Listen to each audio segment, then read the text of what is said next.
first start by talking about the three types of persuasive speeches. The first one is a speech to convince. This takes an audience that disagrees with you and moves them a little bit in your direction.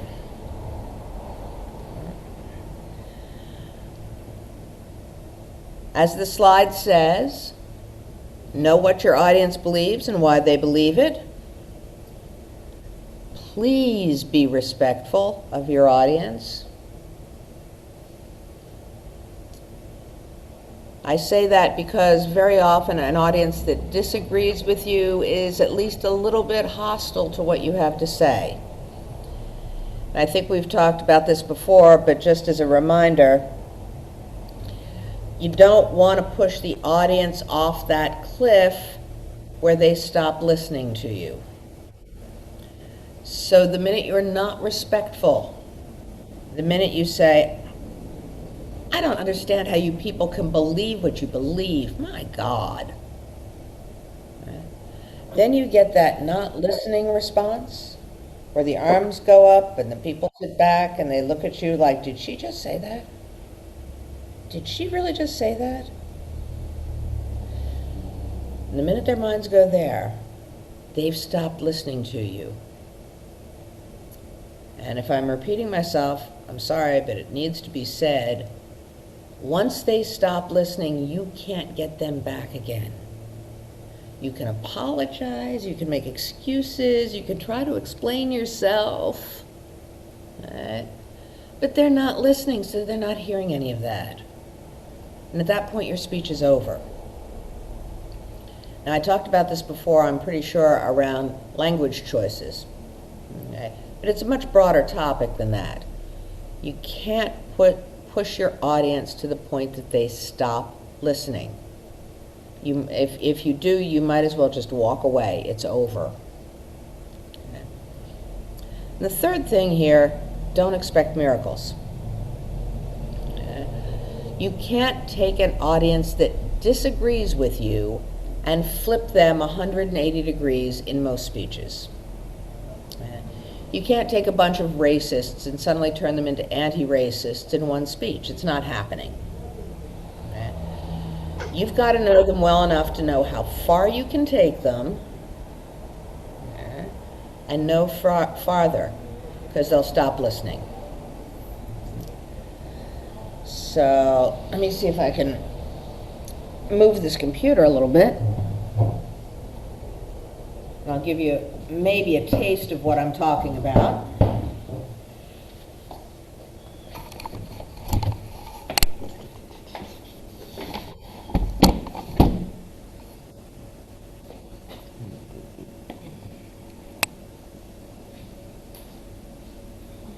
Yeah, that'll work.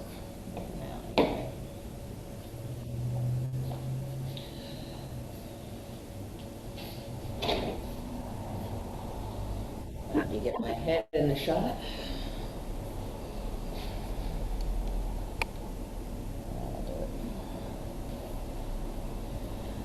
Okay, so let's assume for a minute that you folks are anti-abortion. I'm pro-choice. Okay. Really hostile situation here.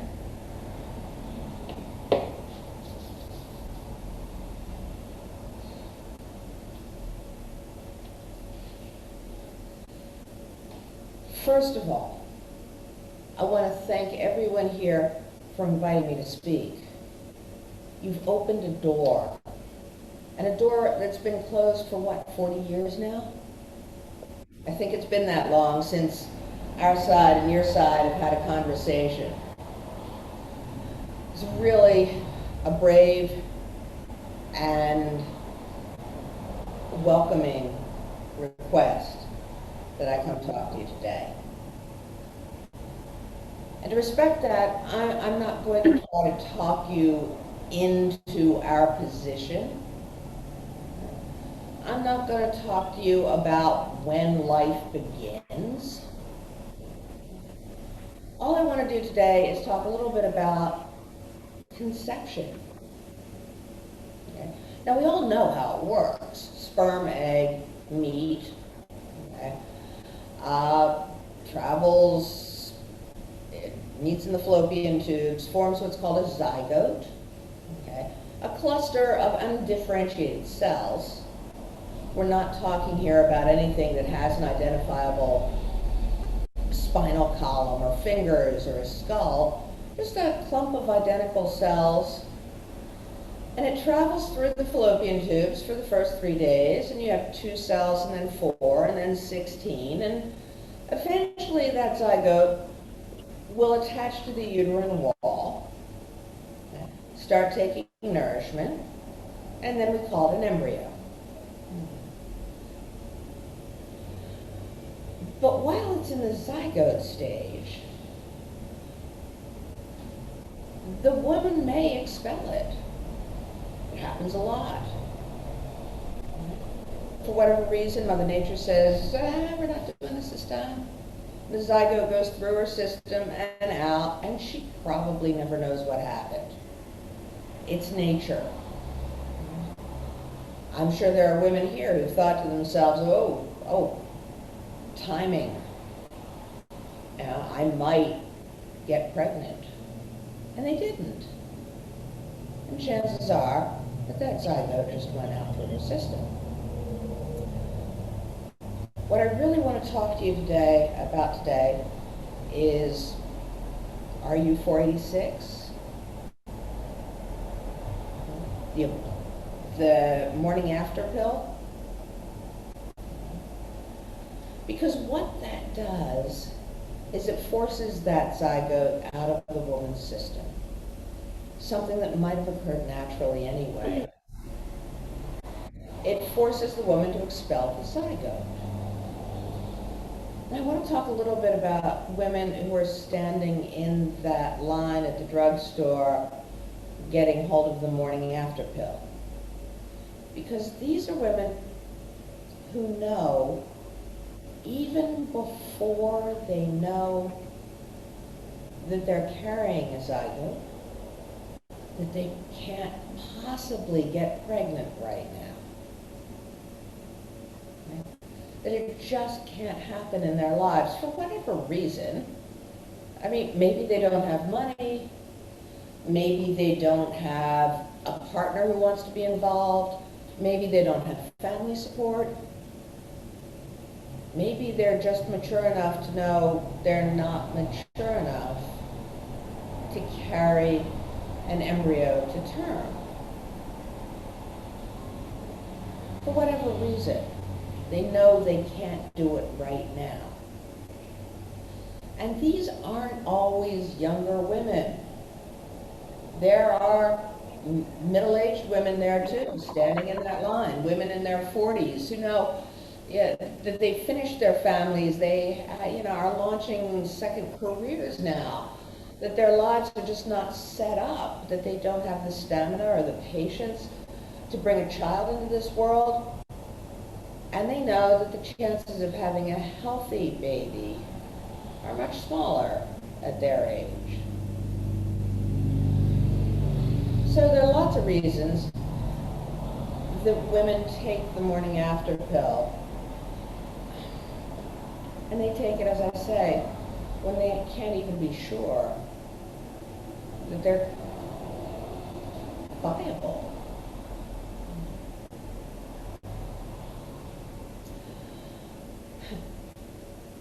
But I'm not here today even to talk you into the morning after pill. I know you folks have got a hard position on that issue too, and I want to respect that.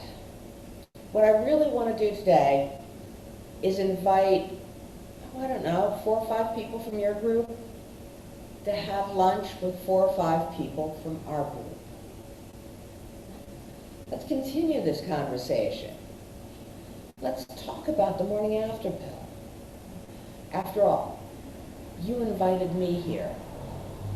Thank you. And now it's our turn. Let's have lunch. And I'll tell you what, this first time, our group will pick up the tab. Thank you very much.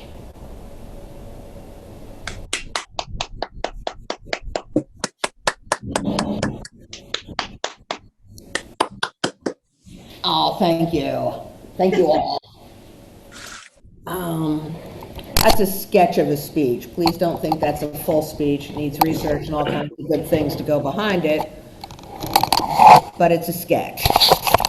And something's hung up here. Hang By on. the way, you thought we wouldn't notice you just casually slipping an XKCD comic into your slideshow? I thought you wouldn't notice. I've been reading that comic since middle school. I just think that one's really funny under the circumstances. But um, let me talk a little bit about that mini speech. First of all, I think I was respectful. Yeah. And I didn't expect miracles. What did I ask for? What was the actual ask in that speech? Just for an open dialogue or like a conversation. Specifically. Lunch. Yes, lunch. Okay, lunch. Okay. I didn't ask anybody to change their opinion about abortion. I even backed off asking people to change their opinion about the morning after pill. Okay? If these folks are anti-abortion folks, they really have held this position for 40 years. They've, come up with some really good arguments. They're secure in their position.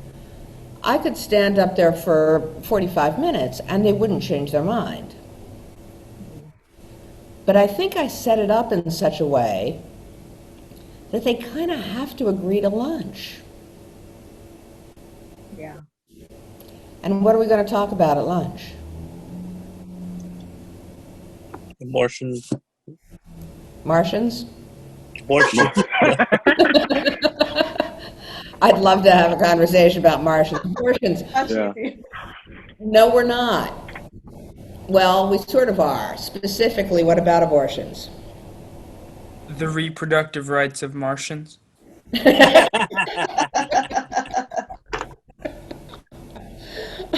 No, but that would be even more interesting. We're going to talk about the morning after pill. Mm-hmm. Okay. And what I've done is I have moved them from a hard position on the morning after pill over to being willing to talk about it. And that, I think, is about as far as I can go. Well, I like your setup in explaining the whole zygote process because it kind of dehumanizes that process in a way. It makes it sound very scientific and just like that there's no life. It's not even a spinal cord. It's just like random cells. Random cells, yes. Yeah. It is, actually. And I, like I say, I would back all of that speech up with a lot more research and experts and so on and so forth. But yeah, again, oh, and also, if you have a live audience in front of you, God, I hate having to talk in those terms.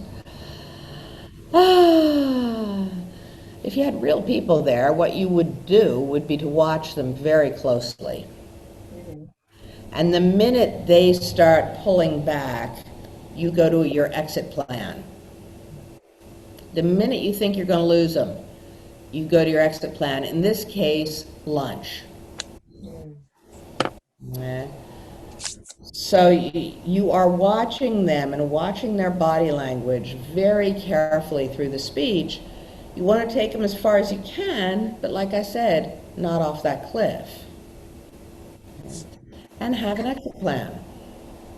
Wrap it up. Thank you very much. We're going to lunch. Good. Sounds good. All right. Thank you.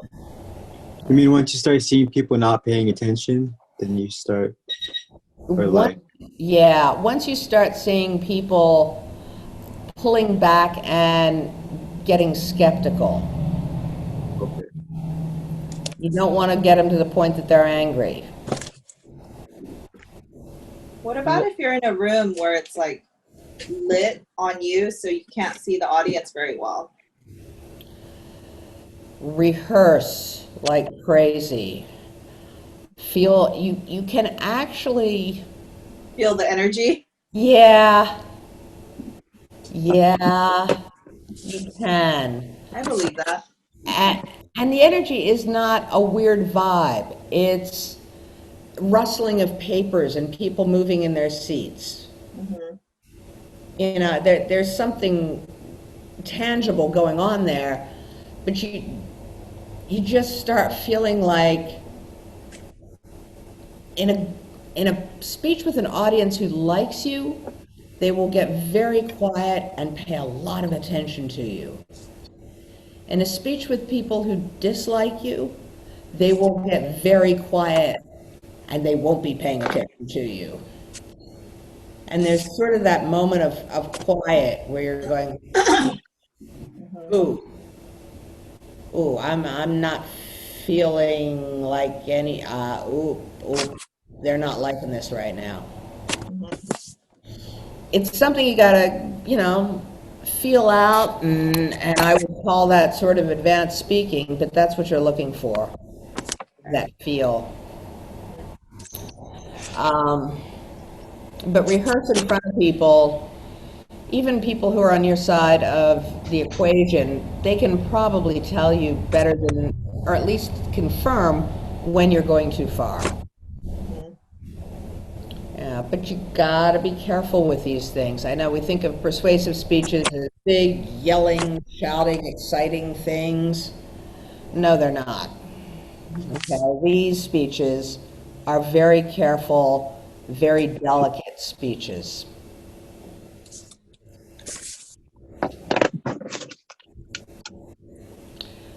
Next up, we have speeches to stimulate. This takes an audience that generally agrees with you and gets them all fired up and excited. Okay. You appeal to their needs. It says here, be vivid and specific. Use words with lots of color and contrast and lots of verbal tricks. But mostly what you're doing here is escalating the emotional level step by step. You folks have, I hope, been to a pep rally in your life, maybe? Yes. Yes. They're very cringy. They are very cringy. But let's think of them as one big speech right now.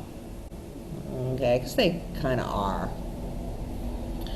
I'll be honest, in high school, I was not one for school spirit. That was not my thing. Okay. But we got out of 7th period science class, so it was okay by me to go to the pep rally. Okay. And the first person comes out is, and I'm sure it still rolls this way, basically, the school principal comes out, she says, we have a fine group of young scholar athletes who are representing the school on the field tomorrow, and we need you there to support them and support your school. And then the coach comes out, and the coach says, we got some good boys here. They've worked hard. They've run their butts off, and they're going to play for this school tomorrow, and they need you there. You're their friend. Show your support for your friends. Be at the game tomorrow. And then I guess next out is the cheerleaders. Woo, woo, woo, woo. And then comes the band.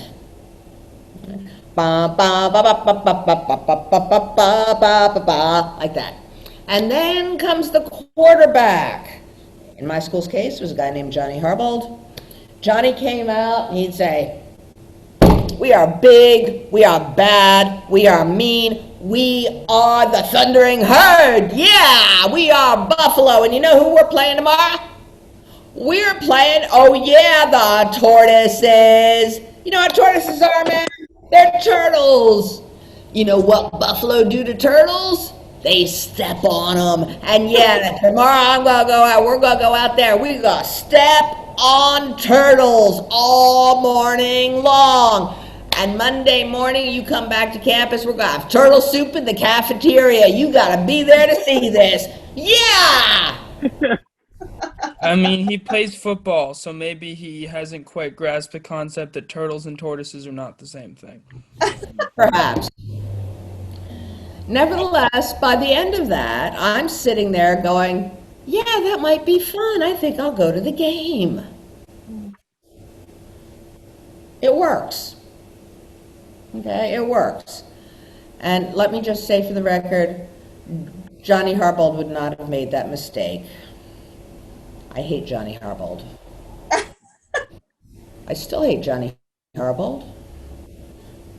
Johnny Harbold and I were tied to be our high school class valedictorian.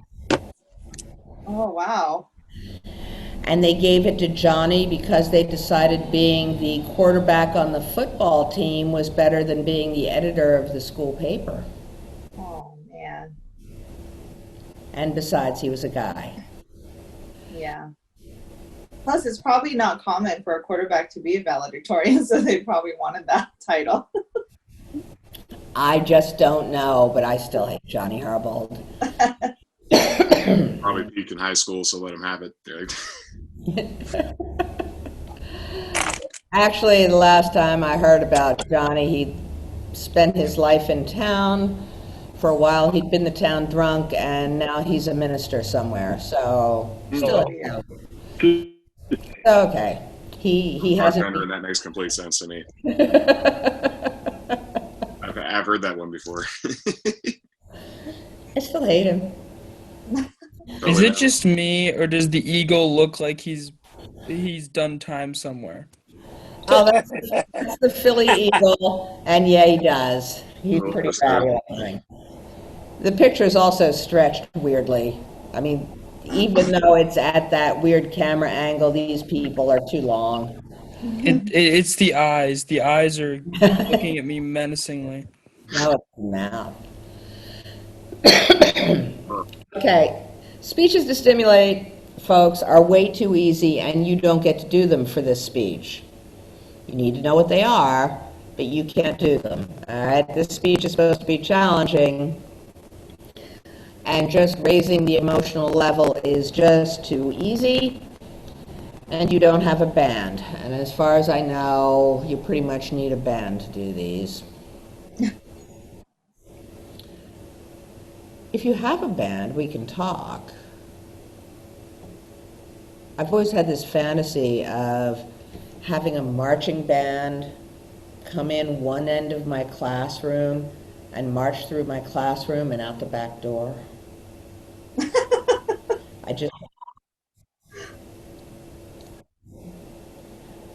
I like the idea of random marching bands in the world, pop-up marching bands, flash marching bands. Like you're sitting in the park and a marching band comes through. Yeah. It just goes away. You're sitting in a restaurant and a marching band comes through. Just random marching bands. I think it's a great idea. I think all marching bands just pop up, walk through, disappear out the other side. There was So do you have access? There was an incident online where it wasn't a marching band, but there was like a philharmonic that just did a surprise concert in the middle of nowhere. It started out with one guy playing the theme from Star Wars, and then the entire philharmonic appeared out of nowhere and just harmonized the whole thing, and it was Yeah.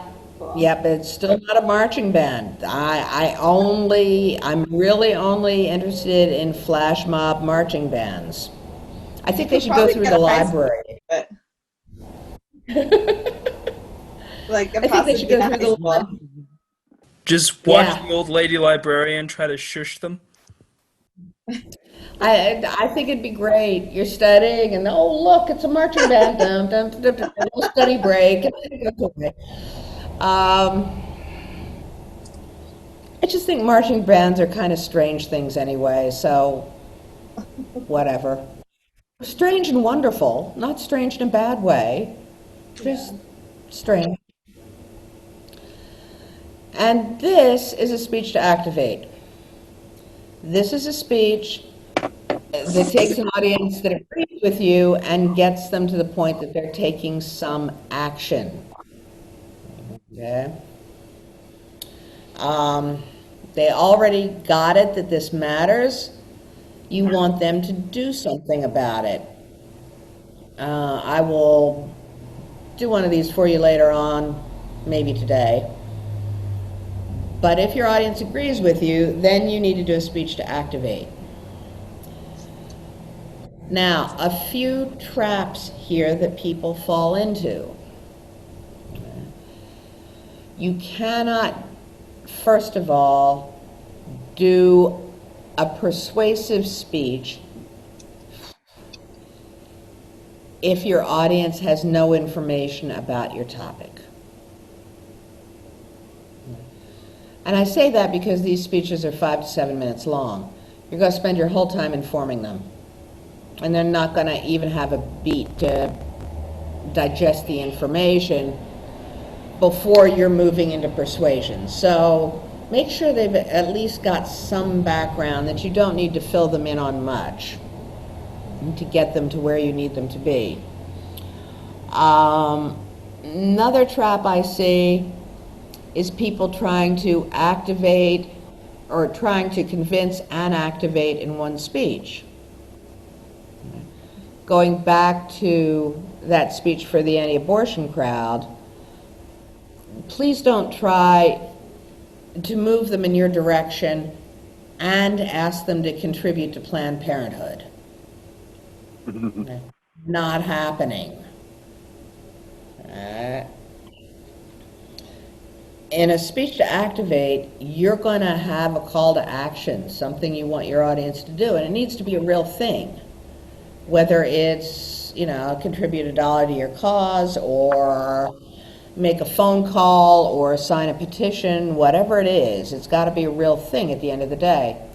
And if they're not already convinced it's a good idea, they're never going to take that step to doing an action. So be careful of that. But the biggest trap I see is people trying to convince us of something we already agree with. Yeah? How many of you think drinking and driving is a good idea and we should do more of it?